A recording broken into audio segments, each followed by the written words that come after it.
We are used to looking at life as a complex machine. To understand how it works, we isolate the smallest possible part, like DNA actively transcribing RNA in a vacuum. Identifying individual parts, pathways, and genes allows physicians to diagnose disease and intervene in conditions that once produced immense suffering. Every act of distinction carries a risk. An abstracted category can begin to appear more real than the living process it was meant to describe. Biologists call this possession by distinction. A singular genetic mechanism or a static diagnostic label often gets treated as the definitive cause of a disease, as if a single part could command the whole organism.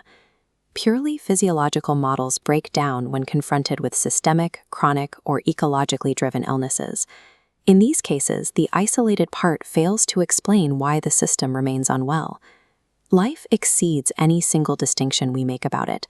It cannot be explained through bottom-up mechanics alone. To map how biological systems actually function, we require a new domain of inquiry, one that resituates physiology within a wider living field. Instead of only asking, how does the body work, we have to ask a relational question. How does living remain possible through changing coordinations of body, niche, and action? This requires tracking how an organism conserves its own internal organization, how it enacts its specific world, and how it evaluates what matters to its survival. 3 distinct bodies of scientific work provide the structural foundation for this inquiry. By integrating molecular mechanics, ecological context, and biological emotion, we can build a unified framework, the biology of living coordination, anchored in a shared causal mesh. This framework is built on 3 foundational windows: Maturana on the left, Noble in the center, and Kauffman on the right. We start with the causal architecture in the center, developed by systems biologist Denis Noble. The standard central dogma assumes a strict one-way flow of information from DNA down to the organism. In reality, causality moves in both directions. The organism exerts downward causation on its own cells, reading, repairing, and silencing its own genes based on higher-level boundary conditions. Noble defines this as biological relativity. No single biological level, from DNA to the environment, holds privileged causal sovereignty over the others. You can see this in the Hodgkin cycle. Bottom-up ion channels help generate membrane voltage, while that top-down voltage regulates the behavior of those same ion channels. DNA functions as a molecular resource inside the autopoietic unity, read and regulated by cellular and organismic networks. Biological function is realized through reciprocal boundary conditions. The form of the system supplies the constraints that make lower-level mechanics integrable. The left panel, based on the work of Humberto Maturana, defines the exact nature of the living unity. A living unity persists by conserving its organization while its internal components continually change. Maturana defined this as autopoiesis, a system that continuously produces and maintains the components and relations that make it a living unity.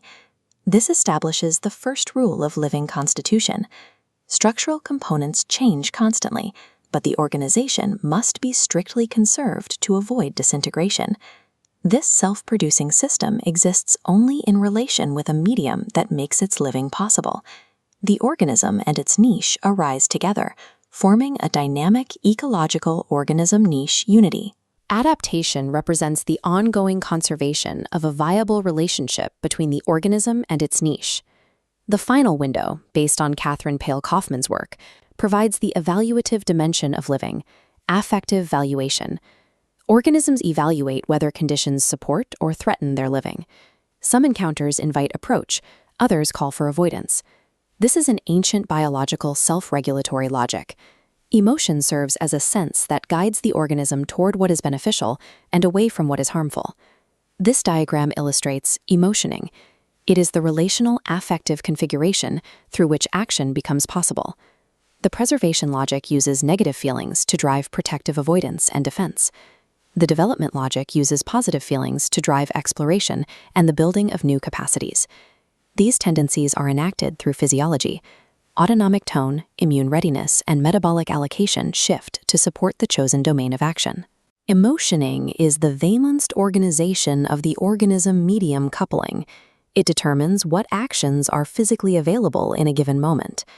These 3 windows form the 5 domains of the biology of living coordination. Living constitution requires constant organism-medium coupling to persist. That coupling is realized through multiple causal levels and valenced by what matters. Finally, everything is filtered through how observers draw distinctions. These 5 domains do not form a hierarchy. No single domain holds sovereignty over the others. Biological reality is accurately mapped only when physiology, ecology, emotion, and observer logic are investigated simultaneously.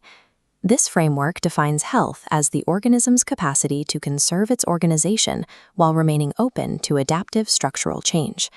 Health is the capacity for coherent transition. It is the ability to shift between defense and rest, or between preservation and development. Disease can be understood as discoordination, a narrowing or locking of the organism's capacity to complete these transitions. Social threat or environmental toxins act as niche perturbations. They carry the potential to lock endocrine and immune systems into a chronic defensive state, leading to physiological pathology.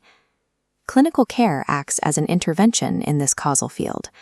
By changing the patient's niche and relational domain, care can restore movement to the living unity. A clinician's explanation or the delivery of a diagnosis acts as structural coupling. It alters the patient's emotioning, which in turn alters their autonomic and immune physiology. Every medical encounter is an ecological event that either supports or disrupts the organism-medium relationship. Because theories and diagnostic labels shape biological states, the observer carries a specific responsibility. This diagram tracks that cycle.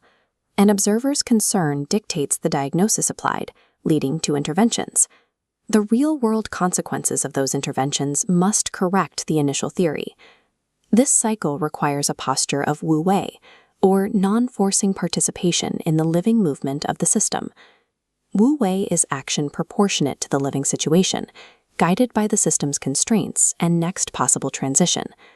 The principle is to use the minimum sufficient force required to protect living and open the next coherent movement. Life must not be forced to fit our distinctions. Our distinctions must remain answerable to life.